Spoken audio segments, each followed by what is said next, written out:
के लिए एक बात याद आ रही है मुझे। मोहम्मद अली साहब, यार मैं तुम्हारी तकदीर को सलाम करता हूं। पता क्यों? आज ही मैं अपने रूम पर एक शेर सुना हूं तुम्हारा, जो तुमने सैयदतुन निसा हजरत फातिमतुज ज़हरा के ताल्लुक से पढ़ा है। सुभान अल्लाह। और ये शेर पढ़ रहे हैं और बराबर में कुर्सी पर बैठे हुए हजरत क़िबला बाबरकत शाह सैयदी सरकार उवैस मुस्तफा साहब क़िबला वास्ती, जो मैंने कभी किसी नात खां की नात पर झूमता हुआ नहीं देखा हजरत को। बेशक बेशक सुभान अल्लाह। ये मैं भारी जुमला बोल रहा हूं आज आपके लिए। दुनिया कुछ कह रही है, कहने दो, तुम्हारी मकबूलियत के लिए वो बिलकिराम का अकेला कलंदर काफी है। सुभान अल्लाह। आपको एहसास भी नहीं हुआ, आपको पता भी नहीं, आपको मालूम भी नहीं, बस्तियां बच जाती हैं, इलाके महफूज हो जाते हैं, तुम्हारे इलाकों को अल्लाह अजाबों से बचा लेता, मुश्किलों से बचा लेता, उलझनों से बचा लेता। क्या मालूम है आपको? सरकार गौसे पाक निकल के जा रहे हैं एक रास्ते से, बोलेंगे सुभान अल्लाह। सरकार गौसे पाक निकल के जा रहे हैं एक रास्ते से, जिस रास्ते में बड़ा कीमती लिबास पहनते थे सरकार गौसे आजम। क्या बात है, बहुत हाँ, बहुत कीमती लिबास पहनते थे, निकल के जा रहे हैं, चारों तरफ हुजूम है आपके गुलामों का। ऐसे ही निकल के चले, 10 इधर 10 उधर, 5 उधर, 20 उधर, बीच में जा रहे हैं गौसे आदम। जैसे ही रास्ते से निकले, सरकार गौसे आदम ने एक शख्स को देखा कि वो रास्ते में जमीन पर पड़ा हुआ है, उसका आधा जिस्म मिट्टी में है, आधा जिस्म मिट्टी से बाहर है। सरकार गौसे आदम ने जब उसको पड़ा हुआ देखा, अपने लिबास की परवाह किए बगैर आप आगे बढ़े, और आगे बढ़ने के बाद सरकार गौसे आदम ने अपने हाथों से उसकी जुल्फों को साफ किया, चेहरे को साफ किया, जिस्म को साफ किया, कपड़ों को अपने हाथों से झाड़ दिया। उसके बाद निकल कर चल दिए। जैसे ही निकल कर चले, लोगों ने कहा हुजूर आपके जिस्म पर इधर धब्बा है, इधर गर्द है, इधर गुबार है, इधर मिट्टी है, इधर कीचड़ है। सरकार गौसे पाक ने मुस्कुरा के फरमाया, खैरियत मनाओ, मेरे ही कुर्ते पर मिट्टी आई है, अल्लाह ने तुम्हारे इलाके को आज मुश्किलों से महफूज फरमा दिया। बेशक सुभान अल्लाह, सुभान अल्लाह, जिंदाबाद जिंदाबाद। बहुत अच्छा।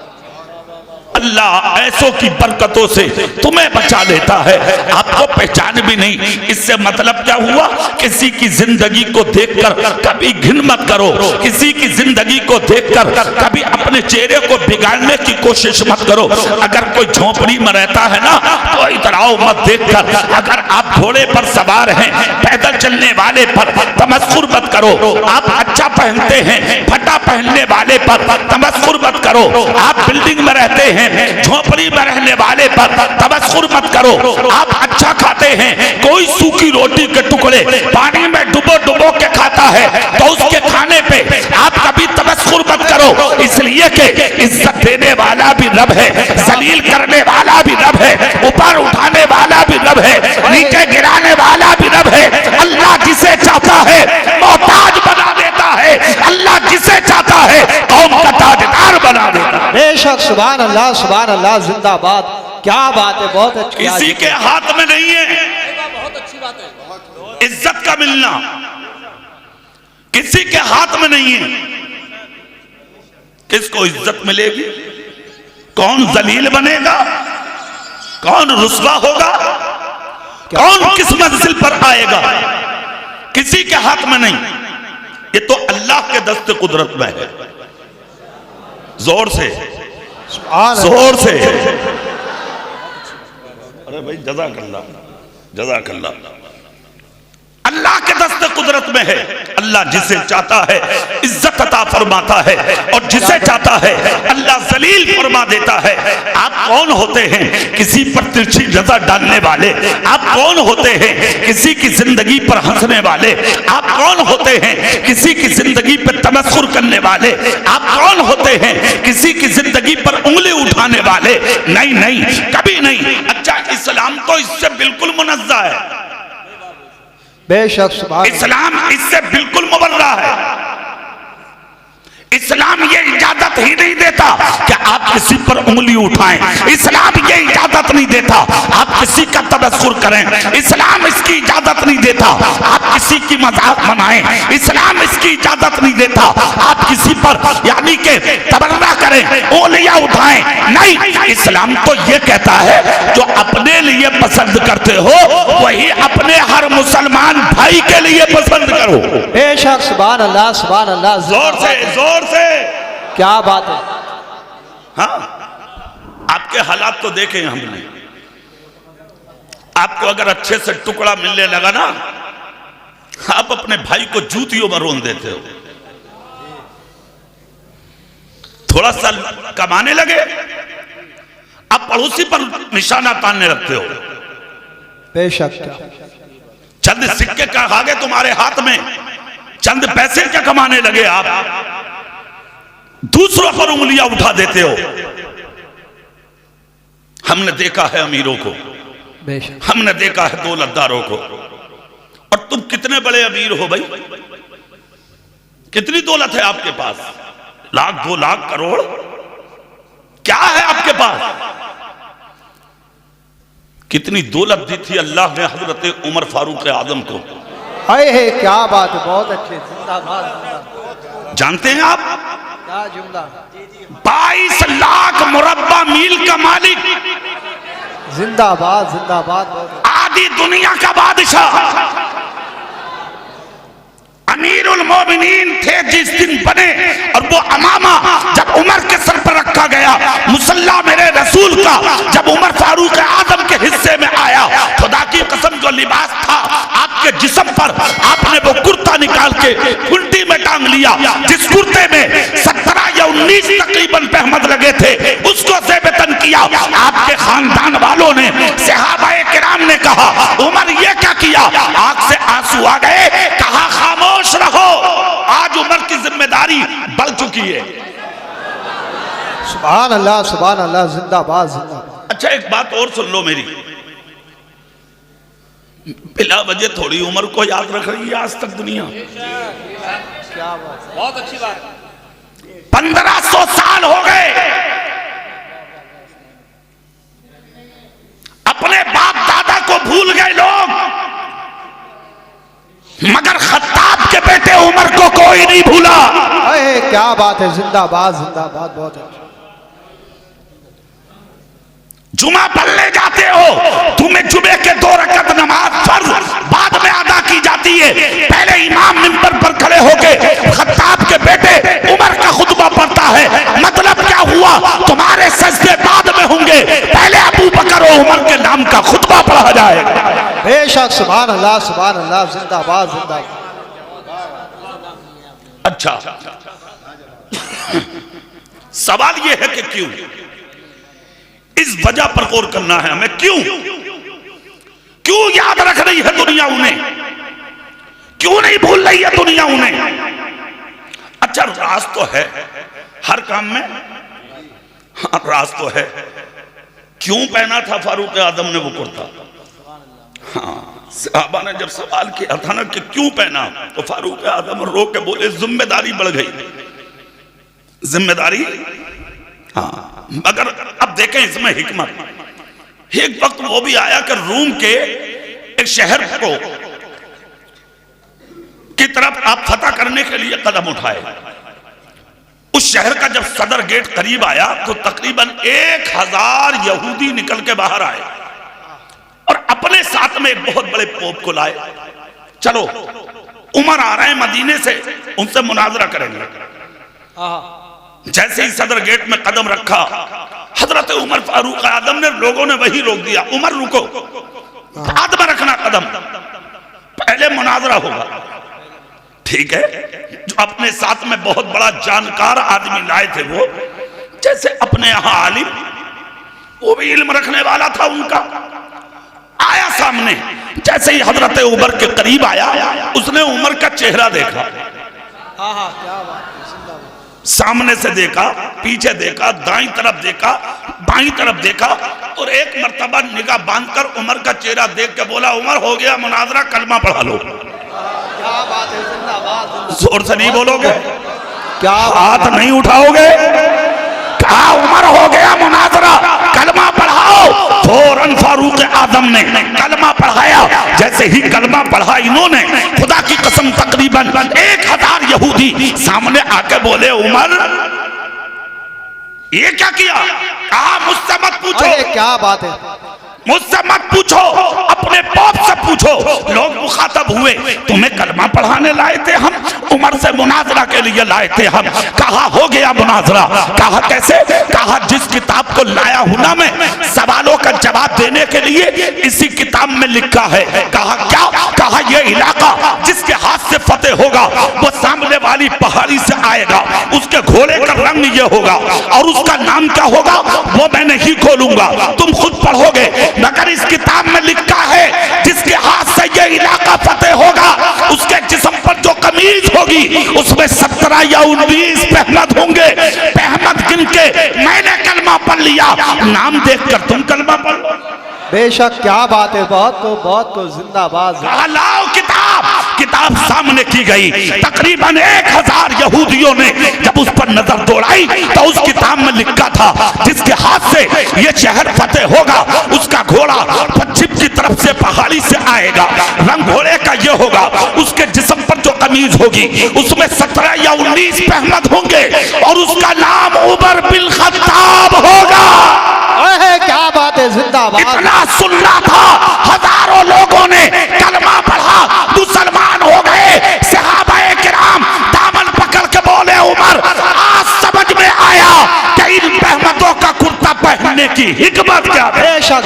नारे तकबीर, हाथों उठाकर बोलिए नारे तकबीर, नारे रिसालत। सुभान अल्लाह, जिंदाबाद। अच्छा एक बात और बता दूं मैं आपको, सहाबाए किराम मेरे नबी के वो सच्चे गुलाम हैं। जज़ाकल्लाह। जज़ाक।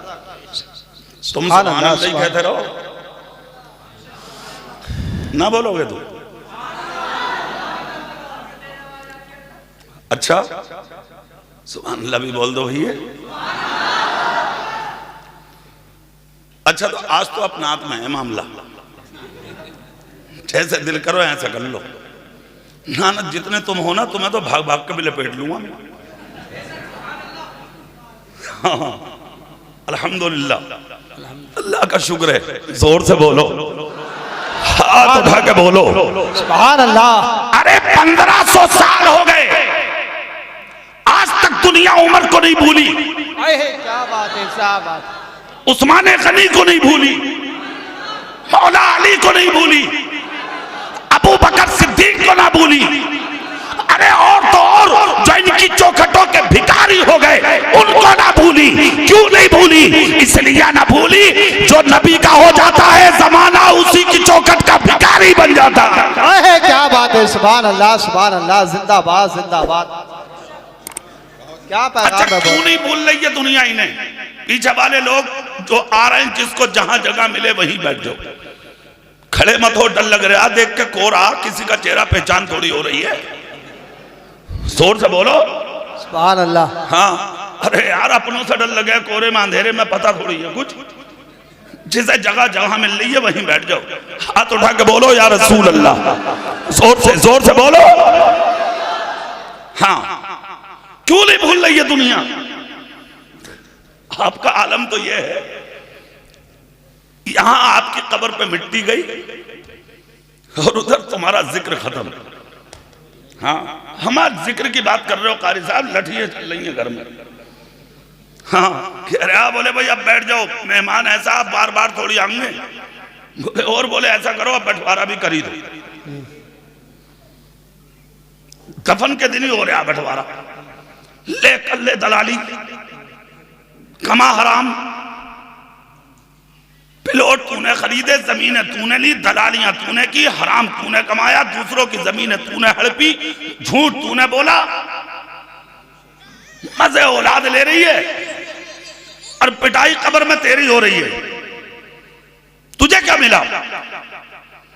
तुझे क्या मिला? झगड़ा चल रहा तेरी औलाद में, तेरी कब्र पे कोई फातिहा पढ़ने वाला नहीं, कुरान पढ़ने वाला नहीं, हाथ उठा के कुरान की तिलावत करने वाला नहीं। क्या मिला तुझे? दूसरों का दिल दुखा के, दूसरों पर जुल्म करके, दूसरों पर ज़्यादती करके, दूसरों का दबा के, हक तलफी करके तुम्हें मिला क्या? इंसाफ तेरी जबान पे कभी नहीं आता, तेरे दिमाग में कभी नहीं आता। कमाते हो झूठ बोल के, हराम करके, दलालिया करके, दूसरों का दिल दुखा के। क्या इसी का नाम अमीरी है क्या? बहुत अच्छे। मिला क्या तुझे? इधर कब्र में गया तू और इधर तेरा जिक्र खत्म, तेरे चर्चे खत्म, तेरी औलाद तुझे याद नहीं रखती, तेरा खानदान तुझे याद नहीं रखता, तेरे रिश्तेदार तुझे याद नहीं रखते। क्यों नहीं भूला जा रहा है आज तक उमर को? खुदा की कसम मैं बताता हूं आपको, कमाया उमर ने भी था और कमाया हजरत उमर की औलाद ने भी था। बेशक, क्या बात है। हाँ, मुल्क शाम भेजे बेटे, काफिला मदीने से निकला। कहां से निकला? बोलो जोर से। मदीने से। मुल्क शाम गया काफिला कमाने के लिए। जब कमा के वापस आए हजरत उमर के बेटे, और मदीने में जब काफिला दाखिल हुआ तो हजरत उमर अपने बेटों के लिए बाहर चले गए मदीने से। जैसे ही बेटे आए तो देखा कि सबकी पोटली थोड़ी छोटी है और उमर के दोनों बेटों की पोटली थोड़ी बड़ी है। रास्ते में कुछ नहीं कहा। जब मगर माल की पोटली घर में आ गई तो हजरत उमर बोले अपने शहजादों से, मेरे बेटो इधर आओ। तो हजरत अब्दुल्ला आए पहले। जी अब्बा हुजूर बताइए। कहा बेटा मैंने देखा मदीने वाले साथ में थे। कहा जी। कहा मगर एक बात बताओ, तुम्हारी पोटली बड़ी है, मदीने वालों की पोटली छोटी है, तुम्हारा माल ज्यादा क्यों है? सुभान अल्लाह, सुभान अल्लाह। मेरा बेटा रात को 1 लाख रुपए लेके जेब में रख के आ गया। कभी पूछने की जसारत की कि ये आया कहां से? पूछा कभी? किस पर जुल्म किया, किसका कत्ल किया, किसका मर्डर किया, किसकी जमीन हड़पी, कहां दलाली की, कहां हराम कमाया, कहां से लाया? जुआ तो नहीं खेला, सूद तो नहीं लिया, ब्याज तो नहीं लिया। कभी पूछा है तुमने? लाखों सलाम हो हजरत उमर पर। कहा मदीने वाले भी साथ में थे, तुम भी साथ में थे, वो भी मुल्क शाम में थे, तुम भी मुल्क शाम में थे। तुम्हारा माल ज्यादा क्यों? तुम्हारी पोटली बड़ी क्यों? मदीने के दीगर लोगों की पोटली कम क्यों? बेटे खामोश। उमर जलाल में आए।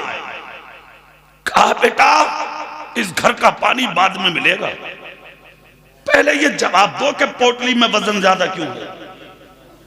इतना जब कहा तो आपके बेटे हजरत अब्दुल्ला सामने आके बोले, अब्बा हुजूर हमारा माल यकीनन ज्यादा है। क्यों? उसकी वजह हुजूर जब हम मुल्क शाम पहुंचे तो जो दीगर लोग सहाबा हमारे साथ में थे, इन्होंने कहा ये दोनों बेटे उमर के जो इस वक्त अमीरुल मोमिनीन हैं, उनके बेटे। आपका नाम जब लिया तो लोगों ने हमें फायदा ज्यादा दिया। अब उमर का इंसाफ देखें। हजरत उमर बोले कितना ज्यादा है ये बताओ। बेटों को मालूम था का इतना ज्यादा। कहा इस माल को अलग करो। कहा हुजूर नफा है, इसका मतलब? हजरत उमर बोले नफे की बात करते हो? तुम्हारा बाप का इतना बड़ा था कि मेरे नाम का मुल्क शाम में फायदा मिलता? ये मकाम मुझे मुस्तफा के मुसल्ले से मिला है। जोर से, जोर से। और तुमने इस चीज का फायदा लिया है कि ये अमीरुल मोमिनीन के बेटे हैं, तो ये मिल्कियत तुम्हारे बाप की नहीं, ये तो सदका रसूल पाक का है। ए मेरे शहजादों, मैं जब तक इस मटके का पानी नहीं पीने दूंगा, जब तक कि ये इंसाफ ना कर दूंगा। जितना माल ज्यादा था वो ज्यादती का माल आपने निकाला, दौलत कदे में जमा कर दिया, पूरी दुनिया को ये बता दिया कि मैं भी वफादार हूं, मेरी औलाद भी मुस्तफा की वफादार है।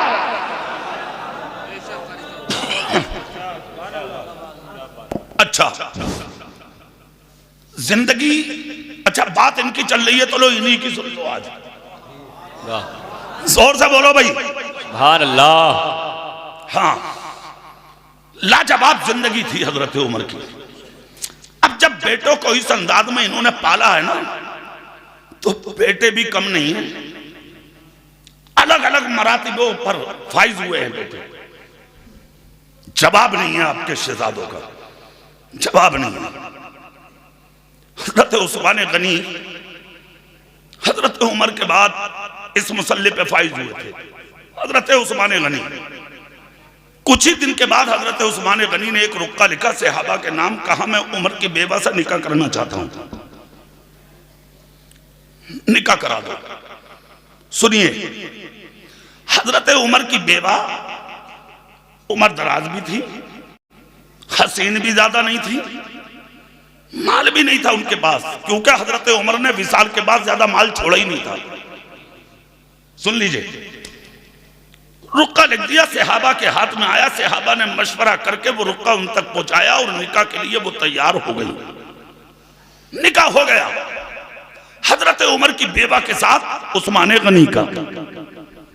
दुल्हन बनकर जब आ गई, कुछ ही दिन के बाद दोनों बैठे थे सामने, एक तरफ उस्मान गनी और दूसरी तरफ उनकी बीवी। एक दिन उस्मान गनी के सामने बैठकर कहा उस्मान गनी से, कहा हुजूर मैं आपसे एक सवाल करना चाहती हूँ। कहा क्या? बोले आपने मुझसे निकाह क्यों किया? कहा मतलब? कहा मर्द 3 वजहों के तहत निकाह करता। नंबर 1, औरत जवान हो, नंबर 2, हुस्न वाली हो, नंबर 3, दौलतदार हो। मुझ पे तो इन तीनों चीजों में से एक भी नहीं है। उम्र दराज भी हूं, दौलत भी नहीं है, हुस्न भी नहीं है, फिर निकाह क्यों किया? इतना जब कहा तो उस्मान गनी की आंखें आंसुओं से भर आई। कहा यकीनन इन तीनों वजहों से हटकर निकाह किया है मैंने आपसे। क्यों? उस्मान वजह बता सकते हो? कहा हाँ। कहा मतलब? कहा सर से लेके पांव तक उमर फारूक आजम को पहचानता हूं, मगर आज तक एक वजह उमर की मेरे समझ में नहीं आई। उस वजह को समझने के लिए आपसे निकाह करना पड़ा है मुझे। जी बेशक। कहा वो कौन सी वजह है जरा बताओ? कहा जब हमारे बीच में उमर होते थे तो उनके चेहरे की रंगत अलग होती थी, और जब वो घर के दरवाजे से निकल के आते थे तो मैं देखता था अल्लाह उनके चेहरे को 27 गुना ज्यादा बढ़ा देता था। मैं सिर्फ ये वजह समझना चाहता हूं कि घर से निकलते हुए उमर इतने हसीन क्यों लगते थे। बहुत सुभान अल्लाह, सुभान अल्लाह। और ये वजह उनकी बीवी के अलावा मुझे कोई नहीं बता सकता था, इसलिए मुझे तुमसे निकाह करना पड़ा ताकि उस वजह को समझूं कि वो वजह क्या है। सोचिए, उनके नजरियात गौर कीजिए। इतना जब कहा तो रोने लगी। कहा उस्मान तुमने ये बात पूछकर मुझे उमर की याद दिला दी। यकीनन उनका हुस्न बढ़ता था। क्यों? उसकी वजह बता दो। कहा वो रात को हिस्सों में बांटते थे, एक हिस्से में गरीबों को खिलाते थे उमर, रात के दूसरे हिस्से में औलाद की तरबियत करते थे उमर, और रात के तीसरे हिस्से में एक सजदा करते थे उमर। उस सजदे के अंदर जो उनकी हिचकियां निकलती थी, अंदर से सिसकियां निकलती थी, उसके बारे में सिर्फ मैं जानती हूं या उमर, तीसरा कोई नहीं जानता। मगर उस्मान उस जल सजदे का कमाल यह होता था कि जब उमर सजदे में सर रखते थे तो चेहरे का रंग और होता था, और जब सजदे से सर उठाते थे तो अल्लाह हजरत उमर के हुस्न में इजाफा फरमा देता था। सुभान अल्लाह। अच्छा, ये वजह तो यहां खुल गई। अब एक वजह जो और है बीच वाली, औलाद की तरबियत करते थे उमर। जी जी। आपने कभी तरबियत की औलाद की? आपने कभी देखा आपका बेटा कहां है? आपकी बेटी कहां है? रूम बांट दिया आपने, रूम। अकेली सोएगी लड़की।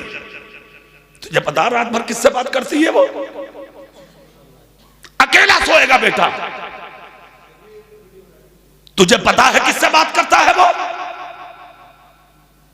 हजरत उमर की बीवी कहती हैं इतने सख्त बाहर नहीं थे उमर जितने सख्त घर में थे उमर। वाह। आज तो मैं स्टेज पर देखूं तो मेरा जलाल अलग, घर में जाओ तो मामला अलग, यहां आए तो जलाल अलग, घर में पहुंचे तो कमाल अलग। नारे तकबीर, नारे रिसालत, मसलके आला हजरत उलमाए अहले सुन्नत मुफ्ती हम्माद साहब किबला, मुफ्ती हम्माद साहब किबला। नारे तकबीर। मोहम्मद अली फैजी साहब किबला, शायर इस्लाम मोहम्मद अली फैजी साहब किबला। माशाअल्लाह माशाअल्लाह, अरे माशाअल्लाह, सुभान अल्लाह। जोर से बोलो भाई, जरा पूरी ताकत से, पूरी ताकत से बोलो भाई। बड़ी खुशी की बात, शहनशाहे तरन्नुम माशाअल्लाह, बहुत सी खानकाहों का मकबूल शायर सुभान अल्लाह, जनाबे मोहम्मद अली फैजी तशरीफ ले आए। अच्छा, इनके आने पे एक जुमला तो मैं बोल दूं। सुभान अल्लाह, जोर से बोल दो भाई। ए भैया चाय वालों, चाय नहीं, इसे ले जाओ, जाओ जाओ, अभी किसी को पिलाना नहीं, बिल्कुल मत पिलाओ।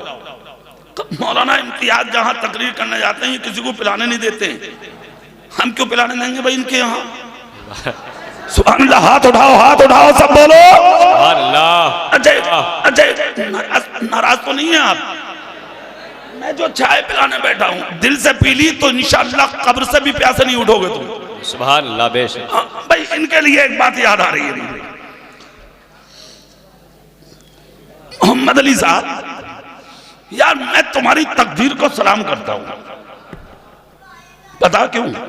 आज ही मैं अपने रूम पर एक शेर सुना हूं तुम्हारा, जो तुमने सैयदतुन निसा हजरत फातिमतुज ज़हरा के ताल्लुक से पढ़ा है। सुभान अल्लाह। और ये शेर पढ़ रहे हैं और बराबर में कुर्सी पर बैठे हुए हजरत किबला बाबरकत अशाह सैयदी सरकार उवैस मुस्तफा साहब किबला वास्ती, जो मैंने कभी किसी नात खां की नात पर झूमता हुआ नहीं देखा हजरत को। ये मैं भारी जुमला बोल रहा हूं आज आपके लिए। दुनिया कुछ कह रही है, कहने दो, तुम्हारी मकबूलियत के लिए वो बिलगिराम का अकेला कलंदर काफी है। सुभान अल्लाह। इंशाअल्लाह, जोर से बोलो। अच्छा, फिर वहीं आ जाओ जहां थे, फिर वहीं आ जाओ, फारूक आजम। जोर से बोलो भाई, सुभान अल्लाह, जोर से बोलो। हजरत फारूक आजम देख रहे हैं आप, तो आपकी बीवी ने कहा, क्या कहा? 3 काम है उम्र के, हिस्सों में बांटते हैं वो रात को। आपने कहा देखा कभी किसी को? आप खा लिए, बस बात खत्म।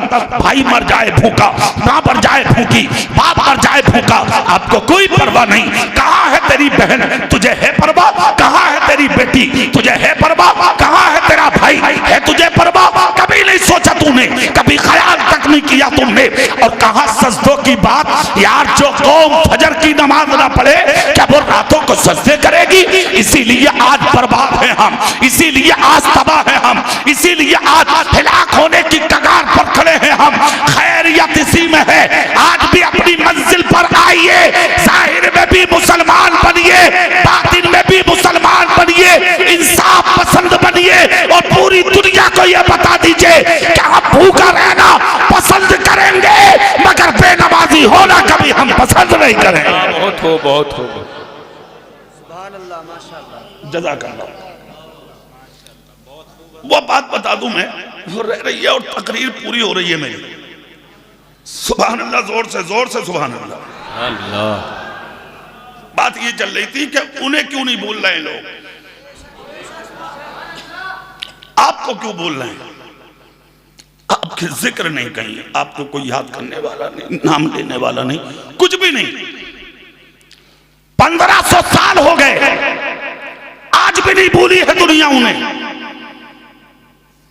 आप 1 करोड़ कमा लो, 1 लाख कमा लो, कुछ भी करो, इधर मरे जिक्र खत्म। क्या शान बख्शी थी अल्लाह ने उमर फारूक आजम को यार।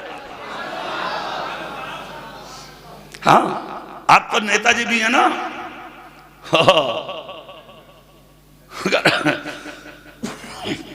जबान में थोड़ी ताकत है और हाथों में और बात में। हाँ, आपस में लड़ा लड़ा के मर गए। फैसले की बात आ गई अगर कहीं, तो आज गरीब की कहने वाला कोई नहीं है। तोड़ कर रख दिए हजारों दिल तुमने। कभी सोचा तुमने, कभी ख्याल किया किसी एक का दिल दुनिया में अगर तू तोड़ के मर गया तो तेरा अंजाम क्या होगा? मुस्तफा कहते हैं दिल तोड़ कर नहीं, दिलों को जोड़ कर मरो। दिलों को तोड़ कर मत मरो, दिलों को जोड़ कर मरो, ताकि क़यामत के दिन मुस्तफा के सामने ये चेहरा लेकर के खड़े हो सको। सुभान अल्लाह।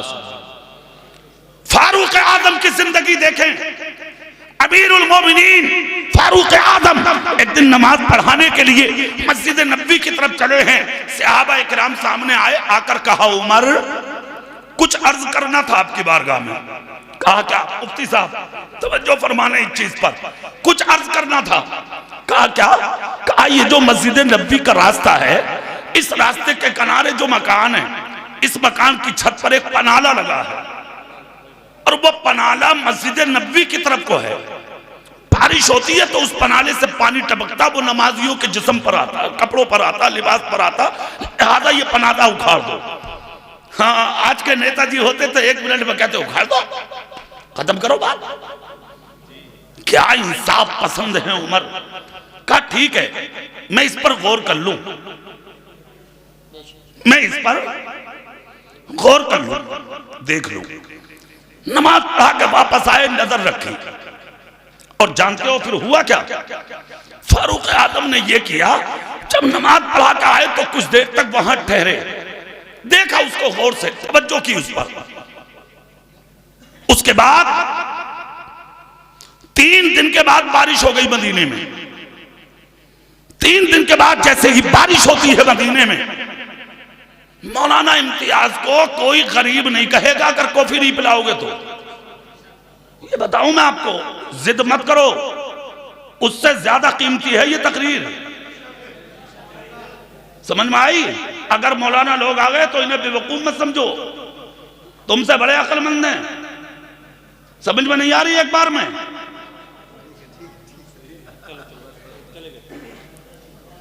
हाथ उठा के या रसूल अल्लाह, जोर से, जोर से। इधर देखे चेहरा मेरी तरफ। 3 दिन के बाद बारिश होती है मदीने में, और जोर से बोलो अल्लाह। कितने दिन के बाद? फारूक आजम ही आ गए सामने। जैसे ही मदीने के उस रास्ते से गुजरे जहां पर पनाला लगा था, छत का पानी रास्ते से गिर रहा था नीचे। जैसे ही उमर बिन खत्ताब आप गुजरे हैं, आपके खिलका पर पनाले की बूंदें टपक पड़ी। जैसे ही गिरी, हजरत फारूक आजम ने उन बूंदों को महसूस किया। महसूस करके हजरत उमर बिन खत्ताब चले गए। आपने आके वापस कहा ये पनाला उखाड़ दो।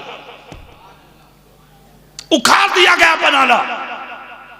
जिनके मकान का वो पनाला था वक्त के करीब थे, मगर उनकी इज्जत क्या है वो जरा समझ लो। खामोश नहीं बैठे, काजी मदीना के पास पहुंचे और मदीने की अदालत में जाके उमर के खिलाफ मुकदमा डाल दिया। उमर बिन खत्ताब ने मेरा पनाला उखाड़ा है। आज है कोई किसी विधायक के खिलाफ बोल जा, एमपी साहब के खिलाफ, चेयरमैन साहब या प्रधान जी के खिलाफ, अरे तौबा करो भैया, सोच भी ना सकते।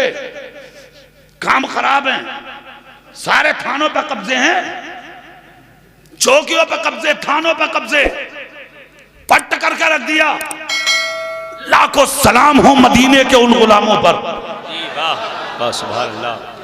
कर दिया मुकदमा मदीने में। हिम्मत चाहिए, हिम्मत। गरीब की हिम्मत पर गौर करें। इधर मुकदमा हुआ, इधर तारीख का तयन हुआ, वक्त पर दोनों को बुलाया गया। एक तरफ से फारूक आजम को बुलाया गया, एक तरफ से मालिक मकान को बुलाया गया। हजारों सहाबा पहुंचे। आज हजरत उमर और हजरत यानी मालिक मकान की सुनवाई होगी। मदीने की अदालत में हुजूम लगा है।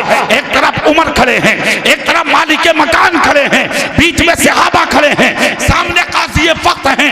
काजी वक्त के सामने उमर बिन खत्ताब जाके वकालत करने लगे।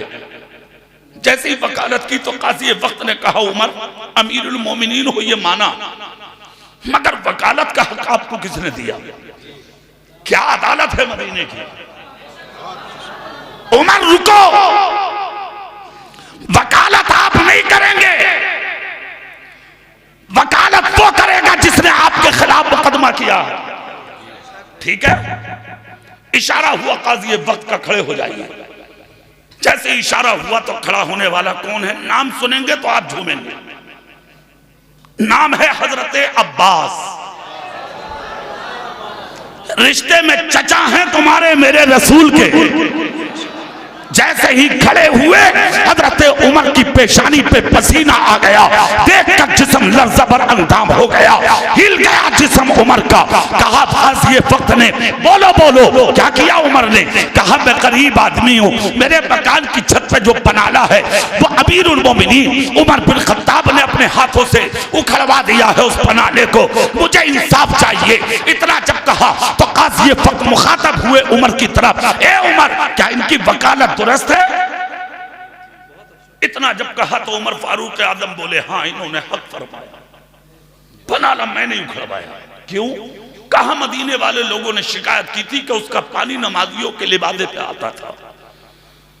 उसको सही करने के लिए आज मैंने अपनी आंखों से, कुछ दिन पहले मैंने उसे अपनी आंखों से देखा कि वो पानी टपक कर मेरे भी खलका पे गिरा। नमाजियों के लिबास गंदा होने का खदशा था, इसलिए वो पनाला उखड़ा गया। इतना जब कहा तो उमर की बात सुनकर काजी वक्त ने कहा कि बात तो आपकी भी दुरुस्त है। कहा हजरत अब्बास से, अब आप क्या कहते हो? बात तो उमर की भी सही है, नमाजियों के कपड़े गंदा होने का खतरा था। इतना जब कहा तो हजरत अब्बास रोने लगे। कहा गम पनाले का नहीं है, कहा और कहा गम इस चीज का है कि उमर ने मेरे रसूल की निशानी उखाड़ दी। क्यों? कहा मेरे मकान का नक्शा अपने दस्ते नबुव्वत से मेरे नबी ने बनाया था, और ये पनाला मेरे मकान की छत पर मेरे रसूल ने नस्ब किया था। आज मैंने मुकदमा सिर्फ इसलिए किया है, 1000 पनाले उखड़ जाते, मुझे कोई गम नहीं था। गम इस चीज का है कि उमर ने मेरे रसूल की निशानी उखेड़ दी।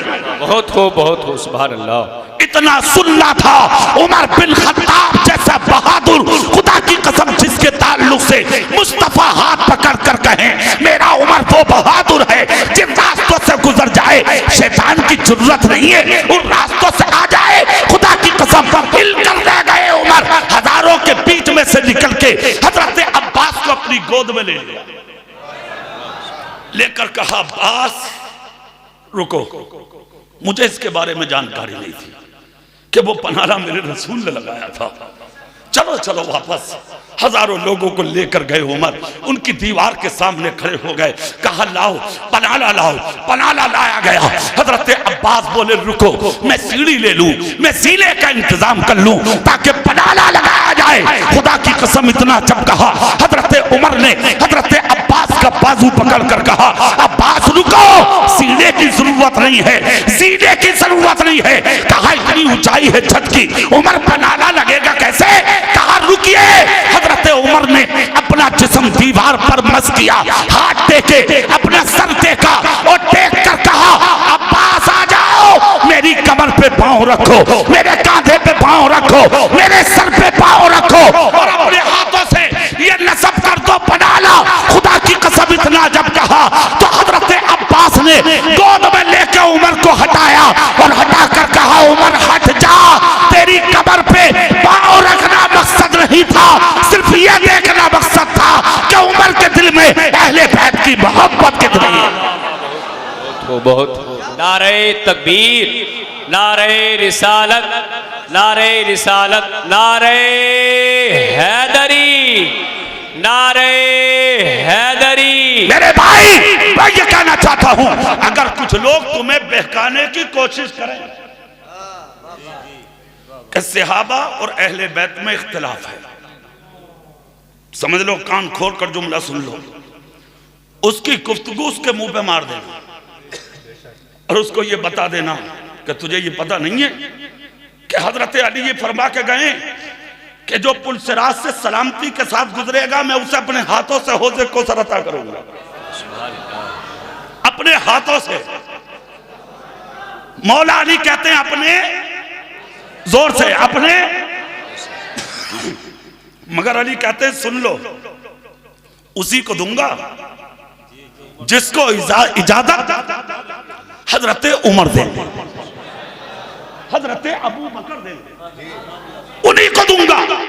इसने कहा हजरत अली ने, उसका मुंह बंद करो, इन कभी रपड़ों में मत पड़ो, इन चीजों में कभी मत पड़ो, ये तुम्हें बहकाने वाले जुमले हैं, इन गलत जुमलों पर कभी मत जाना। हम तो अहले बैत वाले हैं, हम तो सहाबा वाले हैं। अबू बकर भी लाजवाब, उमर भी लाजवाब, हजरत उस्मान भी लाजवाब, हजरत अली भी लाजवाब। अरे यार, वो तो बड़ी जात के मालिक हैं, जिन रास्तों से उमर और अबू बकर गुजर जाए वो रास्ते लाजवाब। सुभान अल्लाह। मोहब्बत करो सहाबा से, मोहब्बत करो अहले बैत से, मोहब्बत करो नबी से और नबी वालों से। अल्लाह ताला इस महफिल पाक को कबूल फरमाए, परवरदिगार आलम सुनने से कहीं ज्यादा अमल की तौफीक अता फरमाए। आमीन। व आखिर दावाना अनिल हम्दुलिल्लाहि रब्बिल आलमीन। अस्सलामु अलैकुम व रहमतुल्लाहि व बरकातुहू।